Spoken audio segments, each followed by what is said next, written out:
Let me segue this into something I think is much better. I sang the Royal garbage. Is that what you called it? what? Royal garbage. Yeah, it's true. So Guess I should do another cleanup in the UK. Right? Seriously. comes to Parliament, comes to Buckingham Palace. The media industry is collapsing. It's called the Trump slump. So I saw these stories, and in line with me just like not really caring, I just tweeted the lines to that song, I Don't Want to Set the World on Fire. I think it's called that. Oh yeah. Don't want to set the From world Fallout. on fire. Beautiful I just song. want to start a flame in your heart. And it's an image of Huffington Post laying people off, followed by The Intercept saying, since Trump left office, our memberships and revenue has dropped precipitously. CNN primetime ratings collapsing. Oh, no. More than 100 workers laid off from NBC. Bloomberg laying people off. Pandemic slams Sinclair broadcast layoffs. Then we have Hallmark Channel, which is not super news. And then news sites show early sign of post-Trump Yep. slump. This is it. Without Donald Trump, they will not exist. I love how people are like, good song, that's great. And then people are commenting, Fallout, whatever, because the song's from Great Fallout. game. But these are just a small sampling of the Trump slump. Yeah. Without Donald Trump to attack and degrade, they have nothing. The best. I got to read this for you guys. From The Intercept. Since Donald Trump left office on January 20th, donations to The Intercept have gone down sharply. After years of steady growth, last month brought fewer newer members than we've seen in more than 2 years. Similar trends are being reported across media and progressive politics. While Trump railed against journalists as the enemy of the people, grassroots outrage over Trump's corruption, racism, and incompetence fueled a spike in ratings, subscriptions, and fundraising that became known in the industry as the Trump bump. Well, I can say this. My respect to The Intercept for admitting they were just monetizing people's anger at Donald Trump, and that now that he is gone, they're desperate and aren't making any money. They drove out Glenn Greenwald because Glenn Greenwald was critical of the Democrats and Joe Biden. So he ended up having to resign from his own outlet.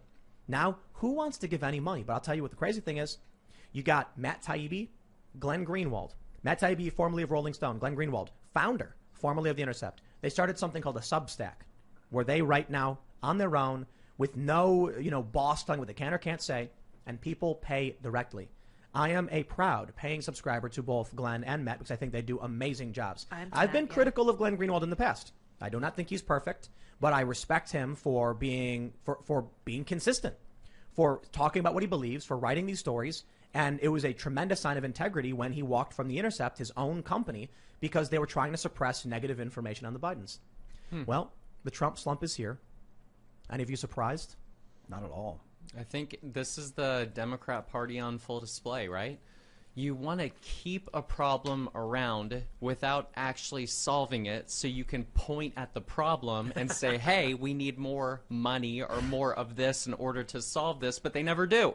And now that President Trump is gone, well, the Trump slump is here. Oh, man, it's hilarious. I said, like a month before the election, the best thing for Democrats would be if Trump wins. Because the establishment right now has tacit support from the progressives because they all hate Trump. That's the only thing unifying them. And the media will cease to exist without Donald Trump. I mean that figuratively. The ratings will collapse and there will be a bloodbath. There will be layoffs. There will be business, newsrooms will close down. And it's happening. It was like a lot of people probably wanted Trump out of office so they could go back to sleep consciously. Regular people. Yeah. I think with the media, it's the goose that laid the golden egg. Donald Trump was laying golden eggs on Twitter every day. Daily. Hourly. Yes. Sometimes too much. But the media was able to use all of it. The obsession with Trump. It's an amazing thing. I'd love to get an objective, academic review from a legitimate academic on, the Trump psychological effects on people. Why everyone was so obsessed with knowing what he was doing or thinking. Even look, he's a celebrity, right? The Apprentice. People just love the idea of Donald Trump. What did Barack Obama say? The American dream is to beat Trump. He said that in the 90s or whatever. Donald Trump was the guy, the symbol of American success, the golden toilet he has in his condo up in Trump Tower. There was an obsession with him. And when he ran for office, and even before he won, the people who hate him they loved to hate him. Yeah, he was like a hard worker, very fiscally successful, came from a hard family. His dad was also a very hard worker since he was 14, but he was a jerk. And like a mean, I don't know him personally. No, his dad was apparently, and so was Donald. He had a lot of those like dislikable, angry. He'd get angry, Trump? whatever. Yeah, I've not heard that. I haven't heard a lot. I don't know him, so it's hard to say. But he would say stuff that was very crass and rude, and so it was the dichotomy of a very successful businessman that really like the American dream, but also like a crude dude. In his campaigns, right? And in his private conversations that get released, you hear Trump as a rude and crude dude, and a rude, crude, lewd dude. But I went to Trump Tower, during the campaign, and I went to there's an ice cream shop there in New York, and they have the steakhouse, and I just asked people, I was like, "Hey, have you ever seen Trump down here?" The employees say, "Yeah, of course." And I was like, "What do you think?" And like, "He's awesome." Yeah. And they would tell me stories about how he would come down with a stack of $100 bills and just hand them out to everybody. Just here's a personal gift from me to you. Don't worry about it. It's a tax-free gift. It's $100. Do whatever you want. There's even a video after he left office recently in the past couple of weeks where he like walks up to some lady and he hands her a $50 bill and he like smiles and she's like, "Oh my, thank you. Wow." The stories I've heard about Donald Trump in private are always that he's a really calm and nice guy. That's about it. The people who worked there seemed to enjoy working for him. They said he was great. They loved it when he was around because it meant he was going to come and hook them up and take care of them. But then when it came to the presidency, Trump did say a lot of things that really aggravated a lot of people. He said a lot of things that I wasn't a big fan of. I didn't, maybe Trump was always like that. He tweeted a lot about Obama and birtherism and stuff like that. Not a fan of any of that. So I definitely think he's a rude, crude, and lewd dude. But when people saw him in person, he seemed to have been genuinely nice to them. Super charismatic. Yeah, easy to like, also easy to hate. It was kind of depending on what he felt like doing for the day, Yeah. I think it's more so if you're mean to him. He gets really angry, and then he's vengeful, mean back. probably very vengeful, vindictive. I don't know about vengeful. So I heard that he actually paid somebody's medical bills. Do you guys know if that's true? I mean, No, probably. I wouldn't be surprised. Wasn't there was like a big story Super about generous guy. Yeah. Well, look, it's easy to be generous when you're rich. Of I don't care if course, it's yeah. Trump or Oprah. But Yeah. it's true. He's born into it too. Born into just a multi-million dollar industry. Yep. So, but he did work to continue it, I think. I don't know. Do you know much about his fiscal life? Did he just kind of maintain the business, or did he grow? He grew to he new started heights. his own business. He got a loan from his dad. He started his own real estate company, and it was bigger and more successful than his dad's company. Nice. And the haters, it's just I don't think it's easy to be generous when you're rich. I think you're do. generous, but it's not. bro. Being generous is not everyone is. It's like Oprah gives away cars and stuff, and everyone's like, "Wow, Yeah, it's so she's nice of her." generous. No. It's the companies pay for it. The companies are like, "Oprah, will you give away our cars so that we can get more people to drive these cars?" Ad, yeah. It's an ad campaign. There's lots of rich people that don't do that, though. Sure. The thing about Trump that I don't like is, dude, don't make me say something that's not true. I can't stand that. So when they were like, Trump's a failed businessman, he bankrupted a casino, and I'm like, all of these casinos went bankrupt. It wasn't just Trump casino, and he had 500 businesses and 5 bankruptcies or something like that. I don't know. Listen, bankruptcy isn't failure. No. Bankruptcy means that you don't got to pay back your debtors and you get to keep your business. It's a protection. Lots of people are encouraged to do it if they have too much credit card debt. Right. You're better off declaring bankruptcy and then waiting out the 7 years, getting it off your credit record. But it's not even that. It's the idea if you have a business and you have more liabilities than revenue, and your business will fail if you lose access to certain things, you declare bankruptcy, you get protected, and your business operates to try and recover. So it's like, dude, to claim that Donald Trump was stupid or a bad businessman, I'm like, just stop lying. Mm-hmm. Does it make you feel better to say he's worse? He is a billionaire president who married this model. Come on, man. Many models. And he had a huge hit TV show. Dude, literally, the American dream. He became There's president. a lot of things to insult the man for. There's a lot of things to criticize him for, but I just can't stand the lies. That's what I hate about the whole thing. And the lies were so intense, it was just an endless spree of let me defend Trump again, I guess. Because they just want you to live in this fake reality where the orange man is the villain. Yeah, there's a lot of things wrong with Trump, but they just really, really loved to hate the man. I wonder if they're going to villainize Biden with this Me Too stuff. If they're using this on Cuomo, they're going to wait a little while, see if Biden screws it up, and then hit him and put Kamala into office. You think so, Scott? They'll only do it to throw him under the bus when they no longer need him.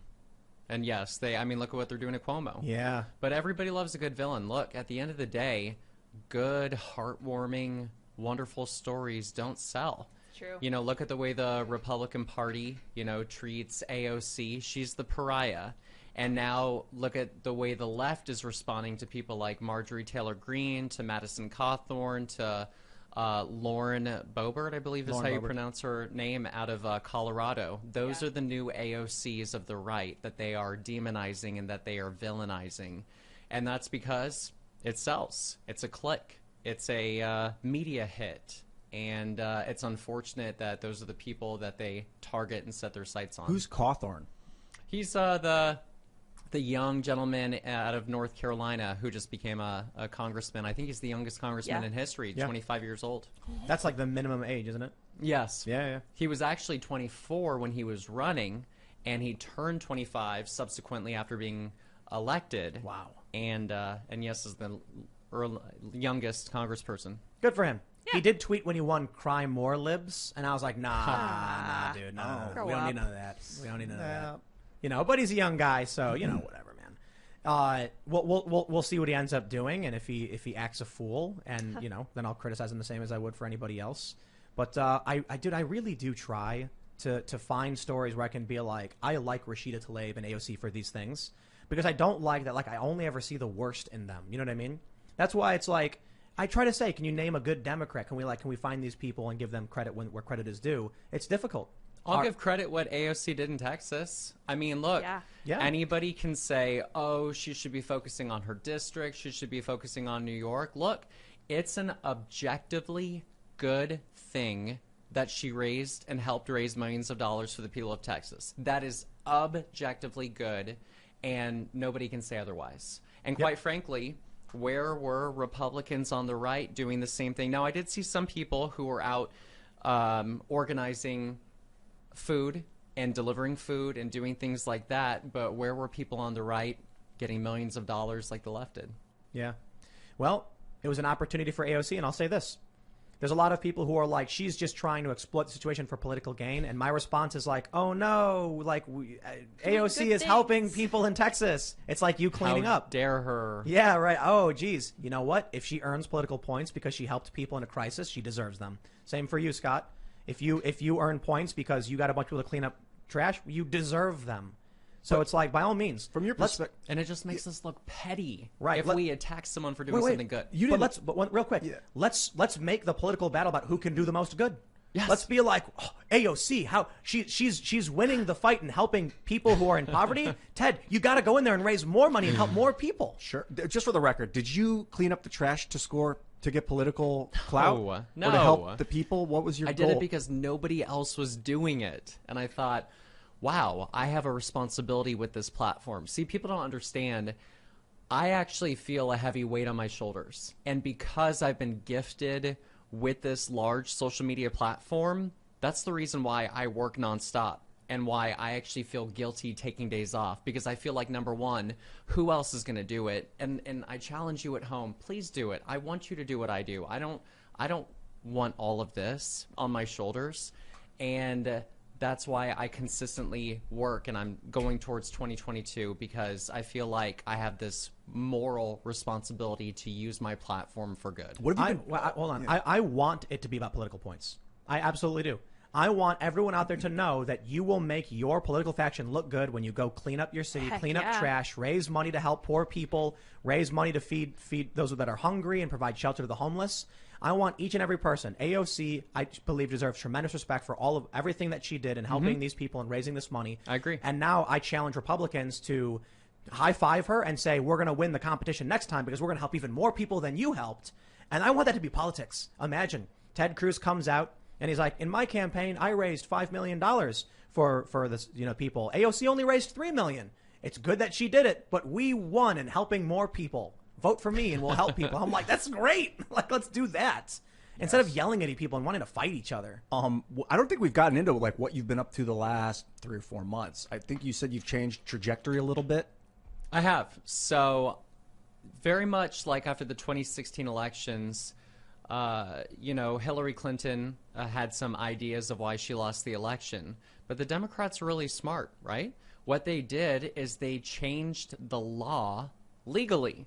And they started ballot harvesting in California. And because of that, all of Orange County went blue, right? It wasn't witchcraft. It wasn't shenanigans. They changed the law legally. And so I'm arguing for election integrity moving forward that why don't we do the same? We control the state legislature in 23 states. We have trifecta governments. We got the governorship, we got the state house, we got the state senate. It's within our power to change the laws legally to provide for additional election integrity to fortify the election, right? And we control the state legislatures in Pennsylvania, Michigan, Wisconsin. Would you look at that? Swing states.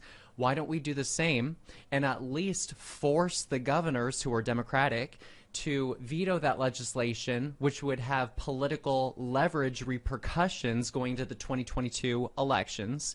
And should we elect Republicans in those states, then let's fortify the elections going into 2024 into the presidential. So basically, I'm just saying, look, you guys at home, you have the power, but it's up to you if you choose to harness that power. And if you are not talking to your legislators, writing them, emailing them, calling them, then quite frankly, you don't really care. Do you organize daily phone calls like at 2 p.m., call this number?